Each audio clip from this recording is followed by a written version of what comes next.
Epistle of Paul to Philemon. Philemon എഴുതിയ അപ്പോസ്തലനായ പൗലോസ് എഴുതിയ ലേഖനത്തിൻ്റെ പാർട്ട് 2.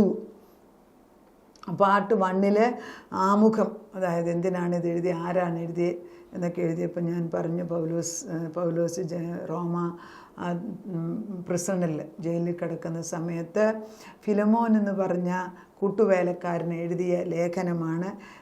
ഫിലമോനും ഭാര്യയ്ക്കും മകനും ഒരു ചെറിയ വീട്ടിലെ സഭ എന്നൊരു പേരിടുന്നത് നല്ലതാണ്. എൻ്റെ വീട്ടിലൊരു സഭയുണ്ട്, അന്ന് വീട്ടിലെ സഭയാണ്. നമ്മൾ ചെറിയ ചെറിയ ഗ്രൂപ്പുകളുണ്ട്. നമ്മൾ സൗദിയിലൊക്കെ ആയിരുന്നപ്പോഴത്തേക്ക് വലിയ ചർച്ച ഉണ്ടെങ്കിലും ചെറിയ 3 ഫാമിലി 4 ഫാമിലി വെച്ച് എപ്പോഴും നമുക്ക് ആഴ്ചയിൽ, ഇപ്പോൾ വെള്ളിയാഴ്ച അവിടെ നമ്മുടെ ചർച്ചുള്ളതെങ്കിൽ ചൊവ്വാഴ്ച ദിവസം നമ്മൾ ഈ 3-4 ഫാമിലി ഒന്നിച്ചു കൂടിയിരുന്ന് വചനം വായിക്കുകയും വചനം പഠിക്കുകയും അതുപോലെ തന്നെ പേഴ്സണലായിട്ടുള്ള ആവശ്യങ്ങൾ കുടുംബത്തിൻ്റെ 4 ഫാമിലിയുടെ വെച്ച് പ്രാർത്ഥിക്കുന്ന ഒരു ശീലമുണ്ടായിരുന്നു. That's a very good thing. അതാണ് ഫൗണ്ടേഷൻ. പുറകിലൊരു പ്രാർത്ഥനയുടെ ഒരു ചെറിയ സെല്ലാണ്. അങ്ങനെ ഉറപ്പുള്ള പാറകളാണ് ചേർത്ത് വെച്ച് അവിടെ സഭ വേണം. അതുകൊണ്ട് ആ ചർച്ച് പെർസിക്യൂഷൻ ടൈമിലും വളരെ ഭംഗിയായിട്ട് അവിടെ നടക്കുന്ന ഞാൻ കണ്ടിട്ടുണ്ട്.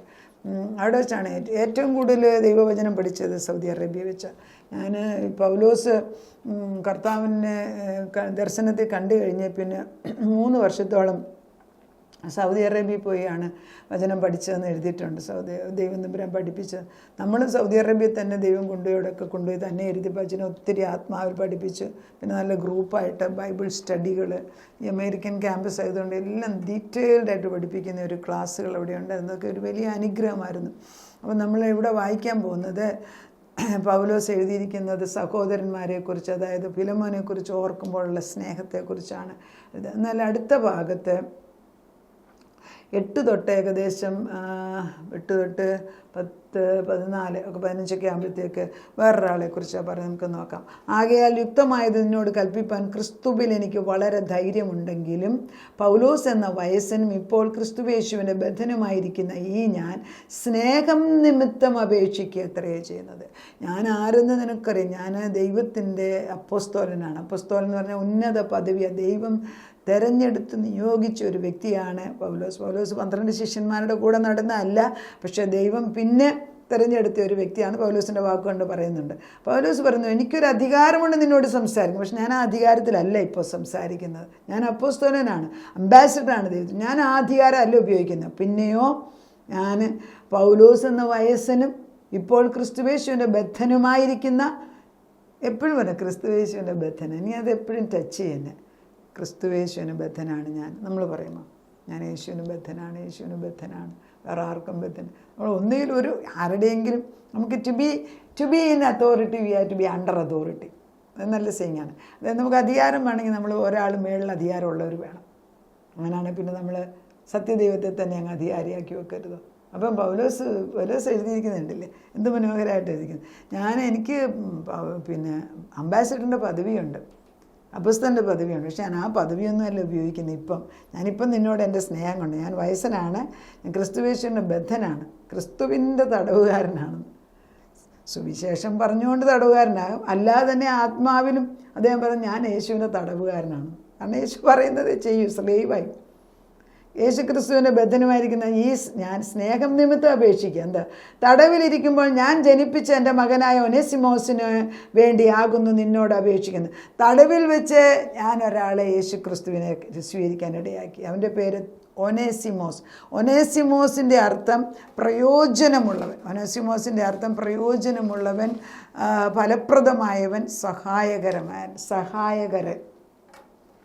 ഈ ഒരു പേര് അന്നത്തെ മിക്ക സ്ലേവ്സിനും ഉണ്ട്. ആ സ്ലേവ്സിൻ്റെ ഒരാളാണ് ഇദ്ദേഹത്തിൻ്റെ പേരും ഓനസിമോസ് എന്ന്. ഈ ഓനസിമോസിനെ ഞാൻ തടവിൽ വെച്ച് പരിചയമായി. അവിടെ വെച്ച് ഞാൻ യേശുവിനെ കാണിച്ചു കൊടുത്തു. അവൻ ക്രിസ്തുവിൽ പുതുസൃഷ്ടിയായി. തടവിലിരിക്കുമ്പോൾ ഞാൻ ജനിപ്പിച്ച, ഞാൻ പറഞ്ഞിട്ട് ക്രിസ്തുവിലായവൻ എൻ്റെ മകനായ ഒനസിമോസിന് വേണ്ടിയാകുന്നു ഞാൻ നിന്നോട് എന്താ അപേക്ഷിക്കുന്നത്. അവൻ മുമ്പേ നിനക്ക് പ്രയോജനമില്ലാത്തവനായിരുന്നു, ഇപ്പോൾ നിനക്കും എനിക്കും നല്ല പ്രയോജനമുണ്ട്. അതിൻ്റെ അർത്ഥം എന്താ? മുമ്പേ നിനക്ക് പ്രയോജനമില്ലാത്തവൻ, അതായത് ഫിലമോൻ്റെ സ്ലേവായിരുന്നു ഒനസിമോസ്. അവൻ പ്രയോജനമില്ലാത്ത എപ്പോഴായത്? തന്നെത്താനെ സ്ലേവ് ഒരു യജമാനിൽ നിന്ന് ഓടിപ്പോവുകയാണെങ്കിൽ അവനെ കൊല്ലുവാൻ അധികാരമുണ്ട്. He will be murdered. അവനെ കൊല്ലുന്നതിന് അധികാരം ഇവർക്കുണ്ട്. അങ്ങനത്തെ കാലത്ത് ഫിലമോൻ ഓടിപ്പോയ വ്യക്തിയാണ്. അതുകൊണ്ട് ജയിലിൽ പിടിച്ചിട്ട് അതുകൊണ്ടായിരിക്കാം, അറിഞ്ഞുകൂടാ, നോ എക്സ്പ്ലനേഷൻ അബൌട്ട് ദാറ്റ്. അപ്പം ഇവിടെ വെച്ച് ഫിലമോനെ നിനക്ക് ഇവനെ കൊണ്ട് പ്രയോജനമല്ല, ഇവൻ ഓടിപ്പോയതിന്. പക്ഷേ അവനെ ഞാൻ താമസിക്കുന്നിടത്ത് ജയിലിൽ വെച്ച് ഇവനെ പരിചയമായി ഇവനെ യേശു ക്രിസ്തുവിൽ ഞാൻ ആക്കിയതിനാൽ അവന് വേണ്ടി ഞാൻ റെക്കമെൻഡ് ചെയ്യാം. നമ്മൾ പറയത്തില്ല എന്താ ഒറ്റ ഒഡാസിറ്റി എന്ന് നമ്മൾ പറയും. എന്തൊരു ധൈര്യമാണ്. എൻ്റെ ഇവിടുന്ന് ഓടിപ്പോയവനെ ഞാൻ തിരിച്ചെടുക്കാനായിട്ട് പറയും. നമുക്ക് ചിലപ്പോൾ ദേഷ്യം വരും ഇല്ലേ? പക്ഷേ പൗലോസ് എന്ത് സ്നേഹത്തോടെ അത് എഴുതുന്ന ശൈലി കണ്ടില്ലേ, എന്ത് മനോഹരമായിട്ട്. നമുക്കൊക്കെ ഇതുപോലെ എഴുതാൻ ഒക്കുമോ? എന്താണ്? എനിക്ക് പ്രാണപ്രിയനായവനെ ഞാൻ മടക്കി അയച്ചിരിക്കുന്നു. എനിക്കവൻ പ്രാണപ്രിയനാണ്. എനിക്ക് പ്രാണപ്രിയനാണ്. ഞാൻ ജയിലിൽ കിടന്നപ്പോൾ എൻ്റെ മകനെ പോലെ എനിക്ക് വേണ്ടതെല്ലാം ചെയ്തെന്ന് ഒനസിമോസാണ്. അവനെനിക്ക് പ്രയോജനമുള്ളവൻ, സഹായി, അനുകൂലി. അതുകൊണ്ട് അവനെനിക്ക് പ്രാണപ്രിയനായി മാറി. അടിമയായവൻ ഇന്ന് ദൈവത്തിൻ്റെ പുത്രനായതിനാൽ എനിക്ക് വേണ്ടപ്പെട്ടവനായി മാറിയിരിക്കുന്നതിനാൽ സാരമെന്തുവാ? എന്നെപ്പോലെ അവനെ സ്വീകരിക്കുക എന്നാണ് എഴുതുന്നത്. നമ്മുടെ വീട്ടിൽ നിന്ന് നമ്മളെ ഉപദ്രവിച്ച് ഇറങ്ങിപ്പോയവനെ തിരിച്ചു കയറ്റി അവനെ സ്വന്തം മകനായിട്ട് സ്വീകരിക്കണം എന്നൊക്കെ പറയാം. നമ്മളാരെങ്കിലും സ്വീകരിക്കുമോ? എവിടെ കിടക്കുന്നു അനുസരണത്തിൻ്റെ ആത്മാവ്? എവിടെ കിടക്കുന്നു ദൈവാത്മാവ്? എവിടെ കിടക്കുന്നു നമ്മളിലുള്ള ജഡം? ഇതൊക്കെ അങ്ങോട്ട് ചിന്തിച്ച് കഴിയുമ്പോൾ നമ്മളൊക്കെ ഒന്നും ആയിട്ടില്ല എന്ന് ചിലപ്പോൾ ഓർക്കും. കർത്താവേ ഒന്നും കൂടെ മാറ്റം വരട്ടെ എന്ന് നമുക്ക് പ്രാർത്ഥിക്കാം. എന്താണ്? സുവിശേഷം നിമിത്തമുള്ള തടവിൽ എന്നെ ശുശ്രൂഷിക്കുക. എന്നെ തടവിലാക്കിയത് ഞാൻ സുവിശേഷം പറഞ്ഞതുകൊണ്ടാണ്. അവരുടെ വ്യക്തമായിട്ട് എഴുതിയിരിക്കുന്നു. അവനെ നിനക്ക് പകരം എൻ്റെ അടുക്കൽ തന്നെ നിർത്തിക്കൊള്ളുവാൻ എനിക്ക് ആഗ്രഹം. നീ അവനെ എൻ്റെ കൂടെ നിർത്താൻ എനിക്ക് ആഗ്രഹമുണ്ട്. പക്ഷേ നിൻ്റെ ജോലിക്കാരനെ ഞാൻ എടുക്കാൻ ആഗ്രഹിക്കുന്നില്ല. അതാണ് അടുത്ത വാക്യം. എങ്കിലും നിൻ്റെ ഗുണം നിർബന്ധത്താൽ എന്ന പോലെയല്ല, മനസ്സോടെ ആകേണ്ടത്. നിൻ്റെ സമ്മതം കൂടാതെ ഒന്നും ചെയ്യുവാൻ എനിക്ക് മനസ്സില്ലായിരുന്നു. നീ അറിയാതെ നിനക്ക് ഇഷ്ടമില്ലാതെ ഇവൻ ചൊവ്വുള്ളവനെ എനിക്ക് വീട്ടിൽ വെച്ചുകൊണ്ടിരിക്കുക, ഈ ജയിലിൽ കൂട്ടായിട്ട് വെക്കണമെന്ന് ആഗ്രഹമില്ല. അവൻ്റെ സമയം കാലം കഴിഞ്ഞു, അവനെ ഞാൻ പുറത്തു വിടും, അവൻ നിൻ്റെ അടുക്കിലേക്ക്. അതാ എന്താണ്? ഞാനൊരു ലെറ്റർ കൊടുത്തു വിടുകയാണ്. ആ ലെറ്ററിൻ്റെ മഹത്വമാണ് ഇപ്പോൾ ഈ വായിക്കുന്നത്.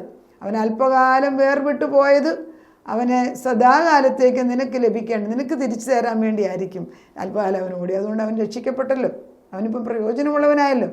എന്തൊരു നല്ല എഴുത്തല്ലേ. അവൻ ഇനി ദാസനല്ല, ദാസന് മീതെ പ്രിയ സഹോദരൻ തന്നെ. അവൻ വിശേഷമല്ല എനിക്ക് പ്രിയൻ എങ്കിൽ നിനക്ക് ജഡസംബന്ധമായും കർത്തൃസംബന്ധം എത്രയും അവൻ എനിക്ക് പ്രിയ സഹോദരനായി മാറിയിരിക്കുന്നു. അവൻ എനിക്ക് പ്രിയനായതുകൊണ്ട് നിനക്കും പ്രിയ സഹോദരൻ. അവൻ എനിക്ക് ദാസനല്ലെന്ന്, ദാസനും ഇത് പ്രിയ സഹോദരൻ എനിക്ക് പ്രിയനായി മാറിയിരിക്കുന്നു. അതിനാൽ നീ അവനെ സ്വീകരിക്കണം എന്നാണ് എഴുതുന്നതിൻ്റെ അർത്ഥം. ആകയാൽ നീ എന്നെ കൂട്ടാളി എന്ന് കരുതുന്നെങ്കിൽ അവൻ എന്നെപ്പോലെ ചേർത്ത് കൊള്ളണം. അല്ലെങ്കിൽ എന്നെപ്പോലെ തന്നെ അവനെ ചേർക്കാൻ. നമ്മളിപ്പോൾ ഈ കണ്ടിട്ടില്ലേ, മക്കളൊക്കെ ദൂരെ ഇരിക്കുമ്പം അവരവരുടെ കൂട്ടുകാരെ പറഞ്ഞയക്കും. അവർ അമ്മാനെ എന്തെങ്കിലും ചെറിയ സാധനം കൂട്ടുകാരൻ്റെ കൂടെ വിടും.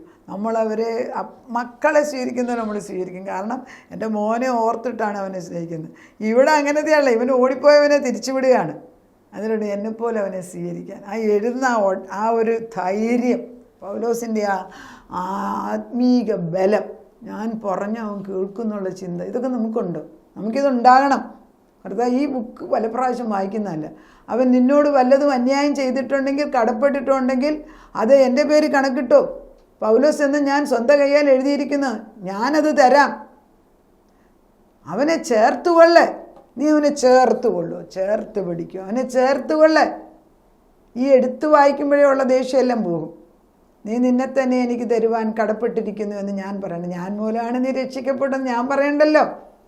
അതേ സഹോദര, നിന്നെക്കൊണ്ട് എനിക്ക് കർത്താവിൽ ഒരു അനുഭവമുണ്ട്, എനിക്കൊരാവശ്യമുണ്ട്. ക്രിസ്തുവിൽ എൻ്റെ ഹൃദയം തണുപ്പിക്കുക.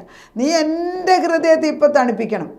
നിൻ്റെ അനുസരണത്തെപ്പറ്റി എനിക്ക് നിശ്ചയമുണ്ട്. ഞാൻ പറയുന്നതിലധികം നീ ചെയ്യുമെന്ന് എനിക്കറിയാം. ഇതല്ലാതെ നിങ്ങളുടെ പ്രാർത്ഥനയാൽ ഞാൻ നിങ്ങൾക്ക് നൽകപ്പെടും എന്ന് പ്രത്യാശ ഉണ്ടാക്കുമാണ്ട് എനിക്ക് പാർപ്പിടം ഒരുക്കി. അതുകൊണ്ട് പൗലോസ് പറയാണ്, നിങ്ങളുടെ പ്രാർത്ഥന കൊണ്ട് ഞാൻ ഇവിടുന്ന് ഇറങ്ങി വരുമ്പോൾ എനിക്കൊരു മുറി ഉണ്ടാക്കി വെച്ചേക്കണം, അവിടെ മുറി ഒരുക്കി വെച്ചേക്കണം. ഇതാണ് ദൈവത്തിൻ്റെ ധൈര്യം. ദൈവത്തിൻ്റെ ധൈര്യം നമ്മളിൽ വരണം. നമ്മൾ ചേർത്ത് കൊള്ളാൻ പഠിക്കണം. നമ്മൾ അയക്കുന്ന ലെറ്ററിന് പ്രയോജനം ഉണ്ടാകണം. ക്രിസ്തുയേശുവിൽ തൻ്റെ സഹബദ്ധനായ എപ്പഫ്രാസും തൻ്റെ കൂട്ടുവേലക്കാരൻ മർക്കോസും അരിസ്തക്കോസും ദേമാസും ലൂക്കോസും നിനക്ക് വന്നിട്ടുണ്ട്. കൂടെയുള്ളവരുടെ പേരെല്ലാം എഴുതി വെച്ചിട്ടുണ്ട്. എപ്പർത്രാസ്, പിന്നെന്ത് മർക്കോസ്. ഈ മർക്കോസ് തന്നെയാണോ സുവിശേഷം എന്ന് അറിഞ്ഞുകൂടാ. അതിനെക്കുറിച്ച് ഫൈനൽ എക്സ്പ്ലനേഷനൊന്നും വേദപുസ്തകത്തിൽ ഈ മർക്കോസ് തന്നെ എന്നുള്ളത് എനിക്ക് കിട്ടിയിട്ടില്ല. നിങ്ങൾക്ക് കിട്ടിയിട്ടുണ്ടെങ്കിൽ ഇറ്റ്സ് ഗുഡ്. അരിസ്തക്കോസും ദേമാസും ലൂക്കോസും നിനക്ക് വന്ദനം ചെയ്യുന്നു. നമ്മുടെ കർത്താവ് യേശു ക്രിസ്തുവിൻ്റെ കൃപ നിങ്ങളുടെ ആത്മാവോടുകൂടി ഇരിക്കുമാറാകട്ടെ. ആമേൻ. ദൈവത്തിൻ്റെ കൃപയിലാണ് ഇതെല്ലാം നടക്കുന്നത്. Everything summarise in the grace of the living God. എത്ര നല്ല ഒരു എഴുത്താണ്. നമ്മളാരെക്കുറിച്ചെങ്കിലും ഇങ്ങനെ എഴുതുമോ? അല്ല നമ്മളെക്കുറിച്ച് ആരെങ്കിലും ഇങ്ങനെ എഴുതുമോ? മരിച്ചു കഴിയുമ്പോൾ എല്ലാവരും നീണ്ട പ്രസംഗം ചൊല്ലുന്നതാണ്. ജീവിച്ചിരിക്കുമ്പോൾ ആരെങ്കിലും ഇതുപോലൊരു കാര്യം പറയാം, എൻ്റെ പ്രാണപ്രിയനാണ് അവൻ, എനിക്ക് പ്രിയനാണ്. നമ്മൾ കേൾക്കാത്തപ്പോൾ നമ്മളെക്കുറിച്ച് ഒരാൾ അങ്ങനെ പറയാമെന്ന് വിചാരിച്ചു. നമ്മൾ യേശുവിനെക്കുറിച്ച് അങ്ങനെ പറയാം, എൻ്റെ പ്രാണപ്രിയനവൻ, എനിക്ക് പ്രിയനാണ്, എൻ്റെ പ്രിയനാണ് അവൻ, അവൻ കൂടാതെ എനിക്കൊരു ജീവൻ. നമ്മൾ പറയും കർത്താവ് സ്വർഗത്തിലെല്ലാം നിർത്തി വെച്ചേച്ച് ഇവിടെ വന്നിരിക്കും. ഞാൻ അവൾ പറയുന്നൊന്ന് കേൾക്കട്ടെ. ആ ലെവലിലോട്ട് നമ്മൾ ഉയരണം. സ്നേഹം കൊണ്ട് നിറയട്ടെ, കൃപ കൊണ്ട് നിറയട്ടെ. നമുക്ക് പ്രാർത്ഥിക്കാം. നാഥാ, തിരുമുമ്പിലിരിക്കുന്ന സമയം എത്ര മനോഹരം. നിൻ്റെ ആലയത്തിൽ വന്ന് ഒരു ദിവസം ഇരിക്കുന്ന വേറെ 1000 ദിവസത്തേക്കാൾ ഉത്തമമെന്ന് വചനം പറയുന്നുണ്ട്. അങ്ങനെ തന്നെ സംഭവിച്ചിരിക്കുന്നു. അപ്പച്ചൻ്റെ സന്നിധിയിൽ ഇരിക്കുക. അപ്പച്ചൻ്റെ വചനവുമായിട്ടാണ് ഇരിക്കുന്നത്. അത് എൻ്റെ ഭക്ഷണമായി മാറുകയാണ്, കേൾക്കുന്നവരുടെ ഭക്ഷണം. രാവിലെ തോറും ഈ ഭക്ഷണം അയക്കുന്നത് അനേകർക്ക് പ്രയോജനമാണെന്ന് അവർ വിളിച്ച് പറയുമ്പോൾ ഉണ്ടാകുന്ന സന്തോഷം വലുതാണ്.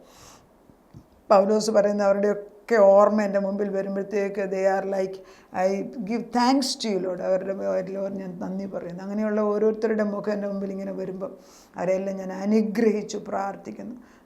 നമ്മുടെ അടിയൻ്റെ ഭർത്താവ്, മക്കളും മരുമക്കൾ, കൊച്ചുമക്കൾ, അതുപോലെ കേൾക്കുന്ന ഓരോ വ്യക്തിയുടെയും കുടുംബങ്ങളിലുള്ള ഓരോ വ്യക്തികളുടെ മേൽ നിൻ്റെ പരിശുദ്ധാത്മാവ് ചെന്ന് ചിഹ്നമിടണം. കർത്താവിന് മുദ്രയിട്ട് കൊടുക്കണേ എന്ന് പ്രാർത്ഥിക്കുന്നു. ഓരോ ഫിലമോനായിട്ട്, ഓരോ ഒനോസിമോസായിട്ട് പുതുസൃഷ്ടികളായി മാറട്ടെ അപ്പച്ച. ദൈവത്തിന് പ്രയോജനവും ദൈവത്തിന് യോഗ്യനുമായി മാറട്ടെ അപ്പച്ച. അന്നെ സഹോദരനെ പോലെ, മകനെ പോലെ പൗലോസ് ജയിലിൽ കിടന്ന് പൗലോസിനെ സഹായിക്കാൻ ഓരോ ഒനോസിമസിനെ ഉണ്ടാക്കിയതുപോലെ ഞങ്ങളുടെ വയസ്സുകാലത്തും ഞങ്ങൾക്ക് തരണമെന്ന് പ്രാർത്ഥിക്കുന്നു. ഞങ്ങൾക്ക് വേണ്ടി സഹായകനായിട്ട് സ്വർഗം നിയോഗിച്ചിരിക്കുന്ന ആളുകളെ ഞങ്ങൾ ഇപ്പോഴേ അനുഗ്രഹിക്കുന്നു. ഞങ്ങളുടെ മക്കളെ അനുഗ്രഹിക്കുന്നു, മരുമക്കളെ, കൊച്ചുമക്കളെ അനുഗ്രഹിക്കുന്നു, ഞങ്ങളുടെ അന്യോന്യ സഹോദരി സഹോദരന്മാരെ അനുഗ്രഹിക്കുന്നു. ഇവരെല്ലാം ഇവരുടെ എല്ലാ ഓർമ്മയിൽ ഞങ്ങൾ നിന്നെ സ്തുതിക്കുന്ന അപ്പച്ച. പൗലോസ് കാണിച്ച അതേ നന്മയോടുകൂടി ദൈവം ചെയ്ത നന്മകൾ അന്യോന്യം പകരാൻ ഞങ്ങളെ അനുവദിച്ചാട്ടോ. സ്വാർത്ഥതയുടെ ചിന്തയെടുത്തുകൾ ക്രിസ്തുവിൻ്റെ രാജ്യം പണിതെടുക്കാൻ ഞങ്ങളെ ഉപയോഗിക്കണമേ. പ്രാർത്ഥനയുടെ ഉത്തരം തന്നതിന് നന്ദി. യേശു ക്രിസ്തുവിൻ്റെ പുണ്യനാമത്തിൽ തന്നെ. ആമേൻ.